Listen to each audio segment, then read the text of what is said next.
there, guys and gals. Wally the Wolf here. And wow, look at that. I finally made it back outside.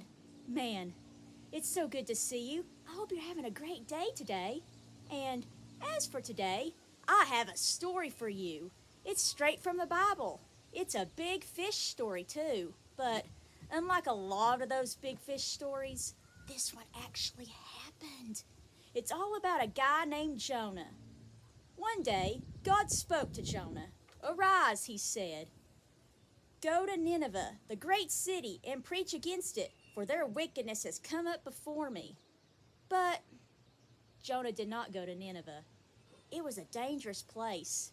So, instead of listening to God and trusting in Him, Jonah ran away. Because that's totally gonna work, right? Yeah, I think it sounds like a wacky plan, too. But anyway, Jonah raced to the city of Joppa. He found a ship there. It was going to a place called Tarshish.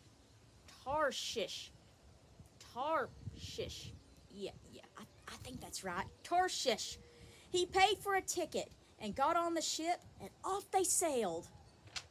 But, as I'm sure you've guessed, there's nowhere you can go that God can't find you. God created a huge storm on the sea. It was so bad, it was looking like the ship might break apart. The sailors were afraid, obviously, and each one cried out to his God. They threw out their cargo and tried to lighten the ship too, but nothing was working. As for Jonah, he was down in the innermost parts of the ship, snoozing away. The ship's master came to him and woke him up. The shipmaster asked Jonah to call out to his God for help. "Maybe your God will notice us," said the shipmaster, "so we won't perish." The sailors then decided to cast lots. They believed that this would reveal who was responsible for this terrible storm. What are lots, you might ask? It's sort of like drawing names from a hat, only folks use sticks or stones to get a name. It was supposed to reveal God's will. They cast the lots, and the lot fell on Jonah. So the sailors turned to Jonah and demanded he explain what was going on. Jonah said that he was a Hebrew and that he feared the Lord, the God of heaven, who had made the sea and dry land. He admitted he was running away from the presence of God. Well, now the sailors were even more terrified. "What have you done?" they cried.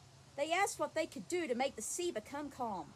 "Throw me into the sea," said Jonah.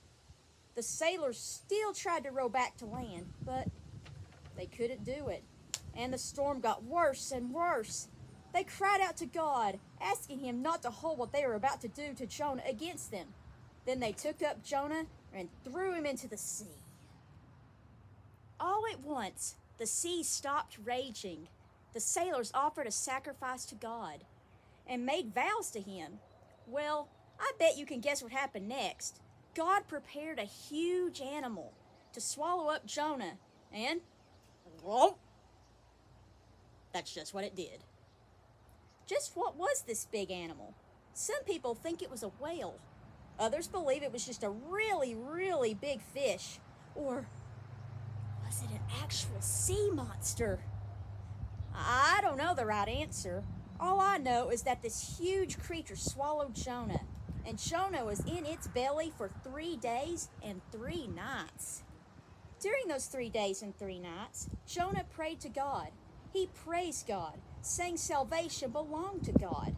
Then, at the end of those 3 days and 3 nights, God spoke to the creature, and it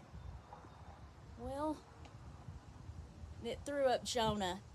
Ugh. I know, yuck.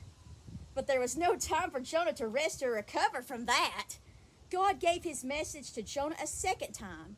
"Arise," said God, "go to Nineveh, that great city, and preach to it the message that I give you." This time, Jonah listened to God.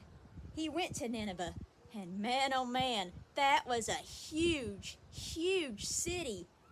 It would take you 3 days just to walk from one end to the other end. Whew, that's a big city, huh? Well, Jonah walked into Nineveh and cried out, "In 40 days, Nineveh will be overthrown." The people of Nineveh heard the message. And guess what? They believed God. They began to fast, that means they didn't eat, and put on sackcloth. The news reached the king of Nineveh too. He got up from his throne and took off his royal robe. He put on sackcloth and sat in ashes. He then made a proclamation saying that no one, person or animal, would eat or drink anything. They should cry out to God instead, he cried. The people did this. They prayed to God and repented for everything they had done. God saw all of this. He saw that they had turned from their wicked ways. God decided to forgive the people of Nineveh. He would no longer destroy their city. See, guys and gals, God is very forgiving and loving. It's never too late to turn to Him and say, I'm a sinner. I'm so sorry. Please, save me. God will never turn anyone away if they come to Him with a contrite heart. It's also important to know that we should always trust in God's plan and wisdom. Jonah didn't at first, and look at all the trouble he got into because of that. So, lean on God and trust that He knows best, even when things seem scary or tough or impossible. But wait, there's more. This is just part one of the story of Jonah. There's a lot more to tell, but you'll have to wait until next week to hear the rest of the story. Thank you so much for listening, guys and gals. I really do appreciate it. I hope the rest of your day goes great. Remember, God is great and good all the time. Until that next time, guys and gals, God bless you all.